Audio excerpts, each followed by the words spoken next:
प्रेम हे भाग 12. सकाळी रियांशला जाग येते. पिहू अजूनही रियांशला घट्ट मिठी मारून झोपलेली होती. झोपेतच तिचा शर्ट थोडा वरती गेलेला होता. रियांश शर्टलेस होता. त्याला काल रात्रीची आठवण येते. रात्री जे काही घडले ते त्याच्या डोळ्यासमोरून जातच नव्हते. तेवढ्यात त्याला एक कॉल येतो. तो कॉल आजींचाच होता. पिहू झोपलेली होती म्हणून रियांश बेडवरून बाजूला होतो आणि कॉल रिसीव करतो. हॅलो. दुसऱ्या बाजूने आजी बोलतात. हॅलो. रियांश बोलतो. अरे रियांश, कुठे आहेस तू? तू आणि पिहू काल रात्री पार्टीला गेला होता. अजून घरी कसे काय परत आला नाहीत? आजी, आम्ही ठीक आहोत. आयुषच्या घरी आलो होतो. आयुषने फोर्स केला त्यामुळे त्याच्या घरी थांबलो आहे. बरं ठीक आहे. तू पटकन पिहूला लावून दे घरी. आम्हाला गावी जायचं आहे, आजी बोलतात. आजी, ती नाही येणार गावी. का? आता काय झाले? काही झाले नाही आजी, पण आम्हाला निघायला थोडा वेळ होईल. अरे मग पिहू गावी कशी येणार आहे? तिला तर गावी जायची इच्छा आहे. आजी, गावी नाही गेले तर चालणार नाही का? रियांश थोड्या रागानेच बोलतो. हे बघ रियांश, तुझी यायची इच्छा नाही तर राहू दे. पिहूची जायची इच्छा आहे, तिला तरी तू पाठवून दे. अगं आजी, आम्हाला खरंच जायला उशीर होईल. मग तुम्हालासुद्धा गावी जायला उशीर होईल ना. त्यापेक्षा तुम्ही गावी जावा, मी तिला पाठवीन. अरे रियांश, तू कसा पाठवणार आहेस तिला? आजी, ते माझं मी बघेन, तू नको काळजी करू. तुम्ही सगळेजण नीट जावा आणि पोचल्यावरती मला आठवणीने कॉल करा. रियांश, पिहूची काळजी घे. तू प्लीज तिला कसलाही त्रास देऊ नकोस, आजी काळजीने बोलतात. हो आजी, मला समजते ते. बरं ठीक आहे, आम्ही मग निघतो. तू प्लीज पिहूला गावी पाठव. तिलासुद्धा गाव बघायचे आहे, तिथल्या लोकांना भेटायचे आहे. तुझ्यामुळे तिची इच्छा अपूर्ण राहायला नको. हो ग आजी, मला समजतं आहे. ओके ठीक आहे, आम्ही मग निघतो, आजी बोलतात. ओके, टेक केअर, रियांश बोलतो आणि फोन ठेवून देतो. इकडे पिहू अजूनही झोपलेली होती. खिडकीतून येणारा कोवळा सूर्यप्रकाश पिहूच्या चेहऱ्यावरती पडलेला होता. त्यामुळे पिहूचे सौंदर्य आणखीनच खुलून दिसत होते. रियांश कॉलवरती बोलतो आणि वॉशरूममध्ये निघून जातो. तेच काही वेळाने पिहूला जाग येते. पिहू तिचे डोके धरूनच बेडवरती नीट बसते. तिचे डोके खूपच दुखत होते. पिहू नीट बेडवरती बसते तेवढा तिचे समोर लक्ष जाते. समोर हातामध्ये लिंबू आणि गोळ्या घेऊन रियांश उभा होता. हे घे, लिंबू पाणी घे आणि गोळ्या खा. रियांशचे लक्ष पिहूकडे जाते. पिहू एकदा रियांशकडे बघते. रियांश शर्टलेस असतो, त्यामुळे पिहू पटकन तिचा चेहरा दुसऱ्याकडे फिरवते. अहो, तुम्ही असे का उभे आहात? शर्ट घाला ना प्लीज. पिहूचे असे बोलणे ऐकून रियांश स्वतःच्याच मनाशी बोलतो. हिनेच रात्री माझा शर्ट काढला आणि आता शर्ट घालायला सांगते.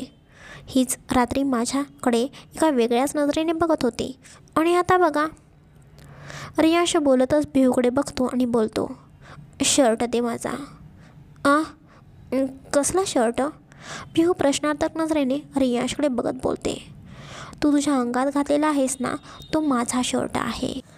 रियांशचे बोलणे ऐकून पिहू एकदा स्वतःकडे बघते तर तिच्या अंगावर खरंच रियांशचा शर्ट असतो. पिहूचे लक्ष बाजूला पडलेल्या तिच्या साडीकडे जाते. तिथे तिची साडी आणि ब्लाऊज दोन्ही होते. काल रात्री काय झाले असेल या विचारानेच पिहू आता रडू लागते. तिला जाणीव होते की घरामध्ये नसून ती आता बाहेरच कुठेतरी आहे. काय झाले रडायला? पिहू रडत रडतच बोलते. रात्री काय झाले होते? माझ्या अंगावर तुमचा शर्ट कसा आणि माझी साडी इथे कशी काय?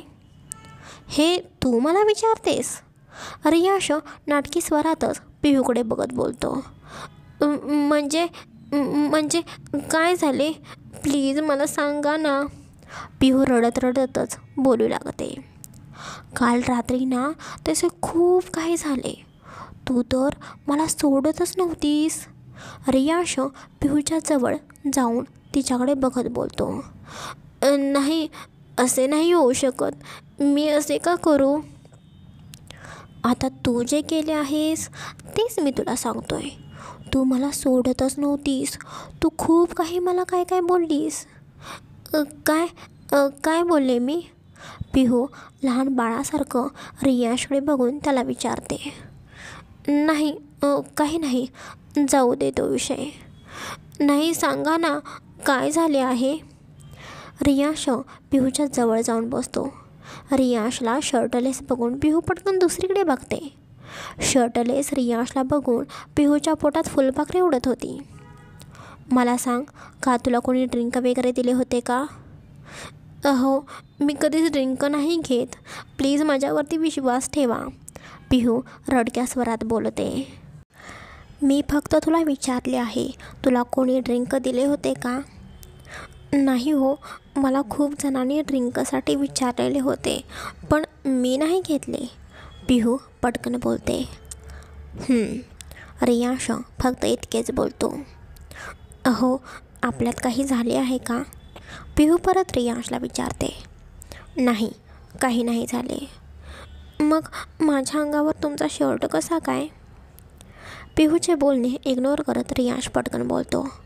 पटकनावर, आपल्याला घरी जायचे आहे. अहो, पण काय झाले आहे प्लीज ते तरी सांगा ना. काही नाही झाले, एकदा तुला सांगितलेले समजत नाही का? रियांशच्या रागवण्याने पिहू पटकन शांत बसते, पण अजूनही तिचे रडणे सुरूच असते. हे बघ, काही नाही झाले, फक्त तू चुकून काल ड्रिंक घेतलेले होतेस आणि तुझी साडी पण खराब झाली, त्यामुळे तुला मी माझा शर्ट दिला होता. एवढेच झाले ना? पिहू परत रियांशकडे बघून रडतच विचारते. मग मी काही खोटे बोलतोय का? रियांश थोडा इरिटेट होऊनच बोलतो. नाही, पण मी कसे काय ड्रिंक घेतले? I don't know. तू पटकन मला शर्ट दे. रियांश त्याचा शर्ट पिहूला मागत होता. रियांशच्या समोर पिहूला आता शर्टवर उठायला खूपच कसे तरी वाटत होते. अहो, आता काय? ते तुम्ही प्लीज तिकडे जाता का? मला बाथरूममध्ये जायचे आहे. हां, मग जा ना. रियांश त्याचे खांदे उडवतच तिच्याकडे बघत बोलतो. पिहूला आता काय बोलावे ते रियांशला समजतच नव्हते. अहो, ते मी कशी जाऊ? पिहू कशी तरी अडखळतच बोलते. पिहूचे बोलणे आता मात्र रियांशला समजलेले होते, त्यामुळे रियांश इरिटेट होतच बाहेर निघून जातो. पिहू पटकन बाथरूममध्ये निघून जाते आणि दोघेही पटकन आवरतात आणि घरी निघून जातात. पिहूला काहीच माहिती नव्हते की घरचे सगळेजण गावाला गेलेले आहेत. घरी कोणीच दिसत नाही हे बघून पिहू रियांशला विचारते. अहो, आजी आई कुठे गेले आहे सगळेजण? गावी गेले आहे सगळेजण. मला सोडून? पिहू थोडा रडवलेल्या स्वरातच रियांशकडे बघून बोलते. रियांश फक्त इतकेच बोलतो. मलासुद्धा गावी जायचे होते. मी उगीच तुमच्यासोबत पार्टीला आले. काहीच नव्हते त्या फालतू पार्टीमध्ये. प्रत्येकजण स्वतःचा मोठेपणा फक्त दाखवत होते. त्यापेक्षा इकडे मी गावी गेले असते तर बरं झालं असतं. पिहूची बडबड बघून रियांश पिहूवरती एक नजर टाकतो. पिहूलासुद्धा समजते आपण जरा जास्तच काहीतरी बोलून गेलेलो आहोत. पिहू पटकन रूममध्ये निघून जाते.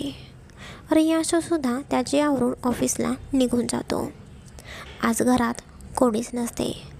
पिहूला खूप एकटे वाटत असते. त्यात तिची तब्येतसुद्धा थोडी खराबच होती. रूममध्ये बसून पिहू खूपच कंटाळलेली होती. ती बाल्कनीमध्ये जाऊन बसते तर तिला एक आयडिया सुचते. रियांशने बाल्कनीमध्ये सगळी काही नकली फुले ठेवलेली होती. पिहू ती सगळी काही नकली फुले काढून टाकते आणि नवीन कुंड्या घेऊन त्यामध्ये छान माती भरते आणि खूप खूप छान फुलांची झाडे लावते. यामध्ये तिचा सगळा दिवस कसा काय निघून जातो हे तिलाही समजत नाही. जेवण बनवायला घरामध्ये मेड होतेच, तरीसुद्धा पिहू आवडीने जेवण बनवायची. त्यामुळे आजसुद्धा तिने हट्टाने मेडला सांगून छान जेवणसुद्धा बनवलेले होते. 10 वाजले तरीही अजून आज रियांश घरी आलेला नव्हता. त्यामुळे पिहूला रियांशची खूपच काळजी वाटत होती. पिहू इकडे तिकडे फेऱ्या मारत रियांशची वाट बघत होती. पिहूला खरं तर खूपच भूक लागलेली होती, पण रियांशसोबतच जेवायचे होते, त्यामुळे ती वाट बघत होती. रियांशला कॉल करायचा तर पिहूकडे मोबाईल नव्हता. रात्रीचे 11:30च्या दरम्यान रियांश घरी येतो. रियांशला बघून पिहू खूप खुश झालेली होती. अहो, तुम्ही आलात, किती वाट बघितली मी तुमची. पिहू भावनेच्या भरात बोलून मोकळी होते. इकडे रियांश मात्र पिहूचे बोलणे अजिबात ऐकून न घेता तसाच रूममध्ये निघून जातो. तिकडे पिहू पटकन दोघांसाठी जेवण गरम करायला घेते. रियांशला खूप भूक लागली असेल, लवकर ताटं केली पाहिजेत असा पिहू विचार करत होती. पिहू जेवण वगैरे गरम करून खूप वेळ रियांश खाली कधी येतोय याची वाट बघत होती. पण खूप वेळ वाट बघूनसुद्धा रियांश खाली येत नव्हता. त्यामुळे रियांशची वाट बघून बघून पिहूच रूममध्ये जाते. अहो, जेवण वाढलंय, जेवताय ना. रियांश बेडवरती बसून लॅपटॉप हातामध्ये घेऊन त्याचं काम करत होता.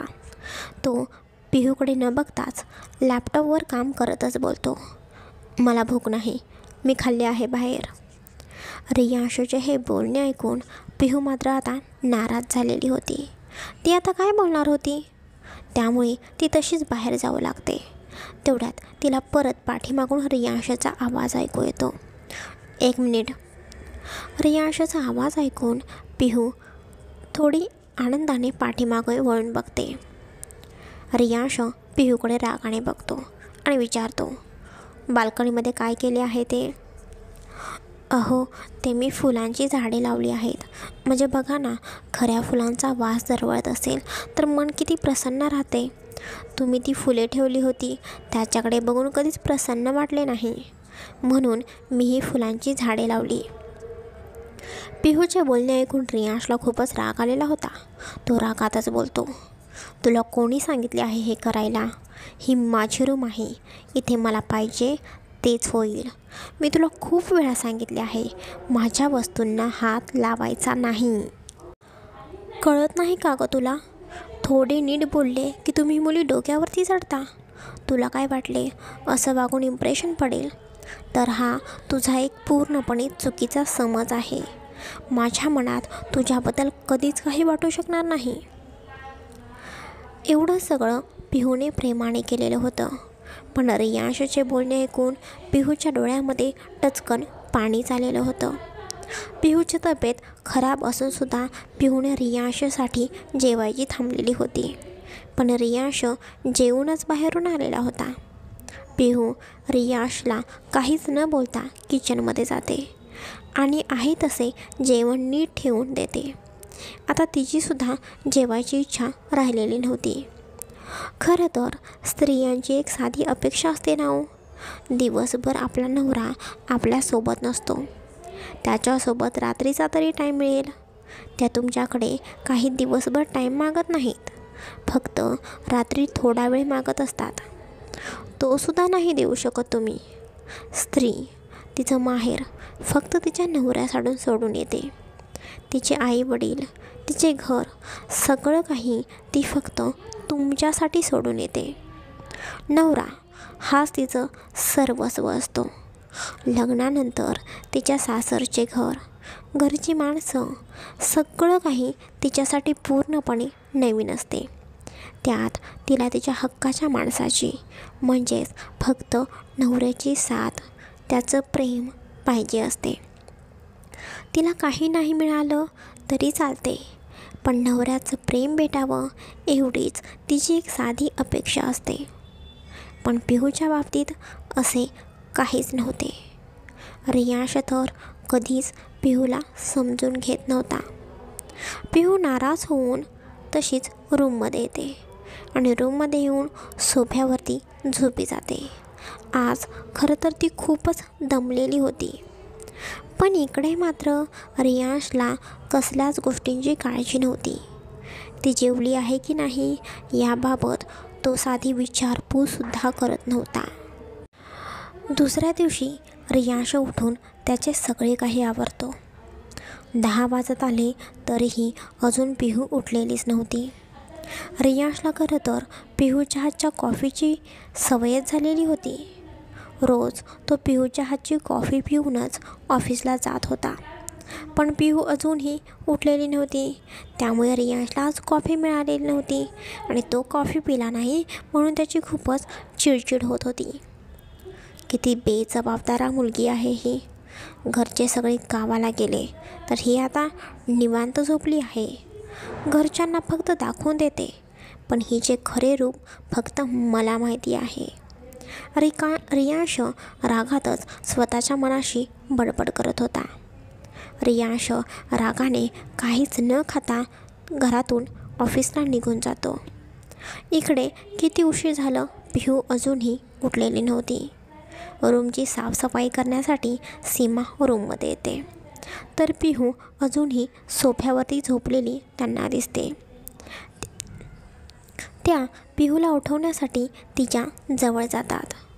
तिला हात लावल्यावर पिहूचे शरीर त्यांना खूपच गरम लागते. त्या घाबरून पटकन त्यांचा हात बाजूला करतात. पिहू तापाने खूपच फणफणत होती. सीमा पिहूला उठवण्याचा प्रयत्न करू लागते, पण पिहू मात्र अजिबात उठण्याचं नावच घेत नव्हती. सीमा घाबरून पटकन रियांशला फोन करते.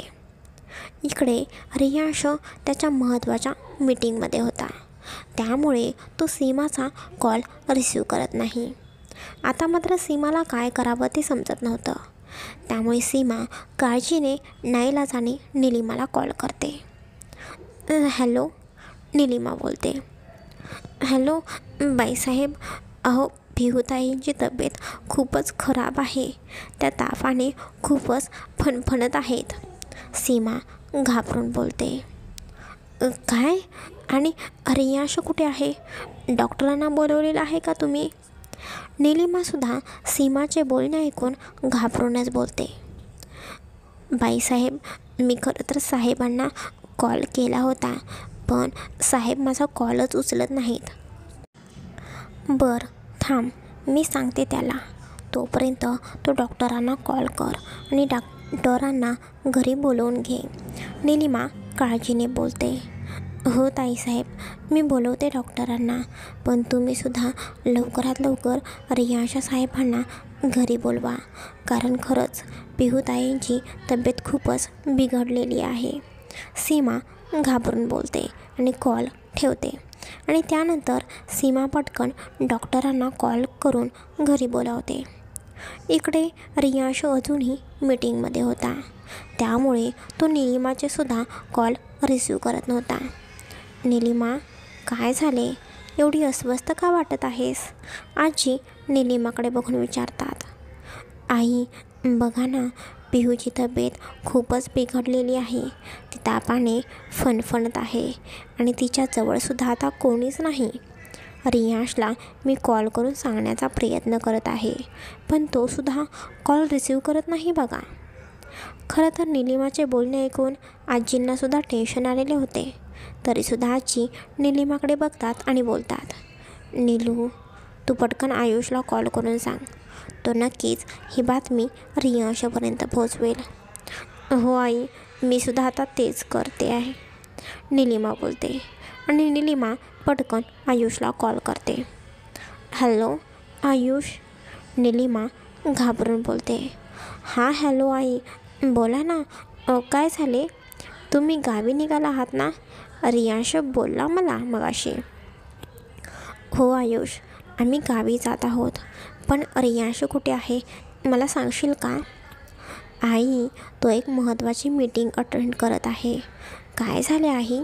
काही काम होते का? तुम्ही मला सांगा ना, मी सांगेन याबद्दल रियांशला. अरे आयुष, पिहूची तब्येत खूपच बिघडलेली आहे. ती तापाने फणफणत आहे. तू प्लीज रियांशला घरी जायला सांग. तिच्याजवळ सध्या कोणीच नाही. आता आपलं माणूस कोणीतरी तिच्याजवळ असायला हवं ना. निलिमाचे बोलणे ऐकून आयुषसुद्धा थोडा घाबरलेला होता. काय, वहिनी एकटीच घरी आहे? हो रे आयुष, आम्ही सगळेजण गावी आलो आहोत ना.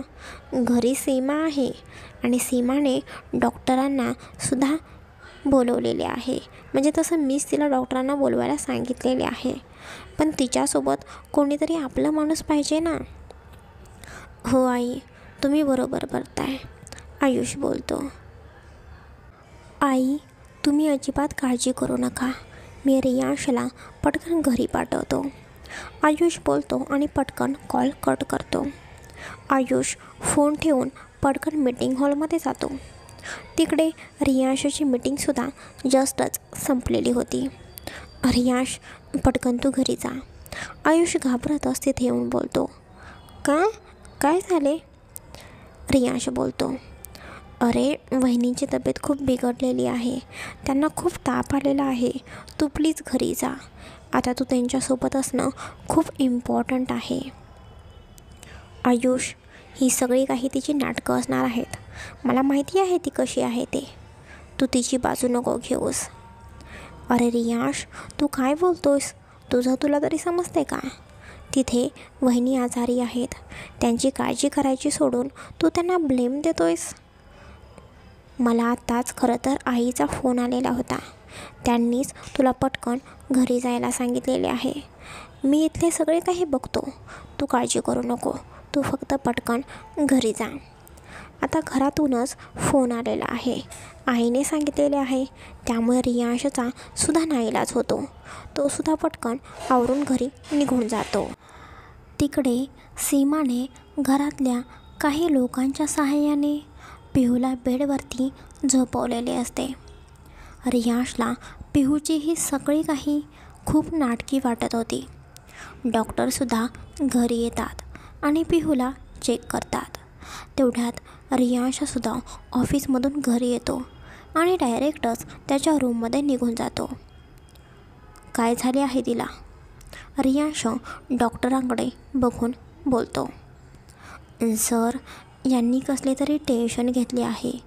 या खूपच डिप्रेशनमध्ये आहेत. त्यांचं जेवणाकडे लक्षसुद्धा नाही, त्यामुळे यांची अशी अवस्था झालेली आहे. मी तुम्हाला काही औषधे लिहून देतो, ते तुम्ही त्यांना वेळेवरती द्या. आणि मी यांना एक सलाईनसुद्धा लावलेली आहे, म्हणजे यांना थोडे बरे वाटेल. प्लीज तुम्ही आता यांची काळजी घ्या. यांची अवस्था खूपच नाहीतर बिकट होऊन बसेल. डॉक्टर बोलतात आणि परत एकदा पिहूला चेक करतात. साहेब, तुम्ही बसा यांच्याजवळ, मी पिहू ताईंसाठी सूप बनवून आणते. सीमासुद्धा रियांशकडे बघून बोलते आणि तिथून निघून जाते. डॉक्टरसुद्धा पिहूला चेक करून निघून गेलेलेच होते. पिहूची झालेली अशी अवस्था बघून रियांशला आता थोडं वाईट वाटत होतं. रियांश फ्रेश होऊन पिहूच्या जवळ येऊन बसतो. तो तिच्या डोक्यावर हात फिरवतो, तर त्याच्या हातालासुद्धा एक जोरात चटकाच बसतो. बापरे, खूपच ताप आलेला आहे हिला. पिहू तापाने खूपच फणफणलेली होती. आजारी होती तर सांगायचं ना, असं का गप्प बसायचे? म्हणून सकाळी ही कदाचित लवकर उठली नसेल. रियांश स्वतःच्या मनाशीच विचार करत होता. तो विचार करतच पिहूच्या डोक्यावर थंड पाण्याच्या पट्ट्या ठेवू लागतो. न कळतपणे का होईना, पण रियांश पिहूकडे ओढला जात होता. न कळतपणे तो पिहूची काळजी घेत होता. रियांश AC पूर्णपणे बंदच करू टाकतो. पिहूच्या अंगावर तो ब्लँकेट नीट ओढून घेतो. पिहू अजूनही बेशुद्ध अवस्थेत होती, तिला शुद्ध आलेली नव्हती. तेवढ्यात सीमा परत रूममध्ये येते. साहेब, हे घ्या औषधे. बाईसाहेब शुद्धीवर आल्या की त्यांना ही औषधे द्या. त्या शुद्धीवर आल्यानंतर यांच्यासाठी मी गरमागरम सूपसुद्धा बनवून आणते, सीमा बोलते. सीमाचे बोलणे ऐकून रियांश थोडा विचार करतो आणि बोलतो. डॉक्टर काय म्हणत होते? ही काही खात का नाही? हो साहेब, मी पहिल्यापासूनच पिहूताईंना बघत आलेली आहे. या थोडंसंच खातात, कालसुद्धा यांना जेवण्यासाठी मी आग्रह करीत होते, पण त्या तुमची घरी येण्याची वाट बघत होत्या. त्या बोलल्या, साहेब घरी आली की त्यांच्यासोबत जेवेन. साहेब, मी जाते, मला खूप कामं आहेत, सीमा बोलते आणि किचनमध्ये निघून जाते. सीमाला बाहेर निघून गेलेलं बघून इकडे रियांश परत एकदा त्याच्या विचारांच्या दुनियेमध्ये हरवलेला होता. म्हणजे काल ही माझ्यासाठी जेवण्यासाठी थांबलेली होती का? मग मी जेवलो आहे म्हटल्यावर हे जेवलीच नाही का? माझ्यामुळे काल रात्री हे जेवली नाही, माझ्यामुळे हिला आता त्रास होत आहे. रियांश पिहूबद्दल विचार करत होता. रियांश विचार करत असतानाच पिहूला आता हळूहळू शुद्ध येत होती. पिहू कळवळत उठण्याचा प्रयत्न करत होती.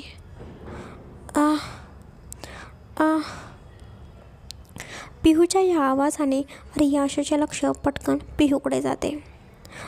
तू प्लीज उठू नकोस, तुला आरामाची गरज आहे, तू अशीच झोपून राहा, रियांश बोलतो. आणि रियांश पिहूचा ताप चेक करू लागतो. पिहूचा थोडासाच ताप कमी झालेला होता. इकडे पिहूला रियांशकडे बघून जाणवते की ती आत्ता रियांशच्या बेडवरती आहे. त्यामुळे पिहू आता थोडी घाबरलेलीच होती. ती घाबरतच पटकन बेडवरून बाजूला होण्याचा प्रयत्न करत बोलते, अहो सॉरी, मी तुमची परमिशन न घेता इथे बेडवरती बसले, सॉरी, मी उठते. पिहू बोलतच कशीबशी बेडवरून उठण्याचा प्रयत्न करू लागते. तेवढ्यात रियांश रागाने पिहूकडे बघतो आणि बोलतो, मी तुला इथून उठ बोललो, असं आहे का? रियांशचा हा राग बघून पिहू गप्पच बसते. तिला पुढे काय बोलायचे तेच समजत नव्हते. रियांश 2 मिनिटासाठी थोडा शांतच होतो आणि परत पिहूच्या शांत असणाऱ्या चेहऱ्याकडे बघतो आणि शांतपणे बोलतो, काल रात्री जेवली नव्हतीस तर मला सांगायचे ना, न जेवता तू अशीच का उपाशी बसलीस? रियांशचा हा प्रश्न ऐकून पिहू पटकन रियांशच्या चेहऱ्याकडे बघते, पण रियांशच्या या प्रश्नाचे उत्तर मात्र तिच्याकडे नव्हतेच. पिहू गप्पच बसलेली होती. तू झोप, मी तुझ्यासाठी सूप आणतो. रियांश शांत बसलेल्या पिहूकडे बघतो आणि रूममधून बाहेर निघून जातो. तो किचनमध्ये जाऊन सीमा काकूने बनवलेलं गरमागरम सूप घेऊन परत रूममध्ये येतो आणि पिहूच्या समोर उभा राहून तो बाऊल तिच्या समोर पकडूनच बोलतो, हे घे, कालपासून काही खाल्ले नाहीस ना, थोडे खा, बरे वाटेल तुला. रियांशचे बोलणे ऐकून पिहू एकदा त्याच्या चेहऱ्याकडे बघते आणि परत मान खाली घालून बोलते, नाही, मला नको आहे, मला भूक नाही. पिहू एकदम चेहरा बारीक करूनच बोलते. पिहूचे हे बोलणे ऐकून आता मात्र रियांशला थोडा रागच आलेला होता. एकतर आजारी आहे आणि यात तिला काही खायचे नाही, हे बघून त्याला खूप राग येतो. त्यामुळे तो रागातच बोलतो, असली नाटकी माझ्यासोबत करायची नाहीत, मी बोललो ना जेव, मग जेवायचेच. रियांश रागाने पिहूकडे बघून बोलत होता आणि रियांशचा हा राग बघून पिहूच्या डोळ्यामध्ये पाणी चाललेलं होतं. एकतर पिहू आजारी होती आणि त्यात रियांश तिच्याशी प्रेमाने सुद्धा बोलत नव्हता. आता मात्र रियांशला सुद्धा पिहूच्या डोळ्यातले हे पाणी दिसलेले होते. त्यामुळे तो पटकन बोलतो, हे तू का रडतेस, प्लीज तू रडू नकोस, तुझ्या डोळ्यात पाणी आलेलं मला नाही चालत. रियांश भावनेच्या भरात बोलून मोकळा होतो. पिहू रियांशकडे बघू लागते. रियांशला सुद्धा समजते तो भावनाच्या भरात काय बोलून गेलेला आहे ते. रियांश विषय बदलण्यासाठी परत इकडे तिकडे बघतो आणि बोलतो, हे घे, पटकन सूप पी. तापामुळे पिहूची खरं तर काहीच खायची इच्छा राहिलेली नव्हती.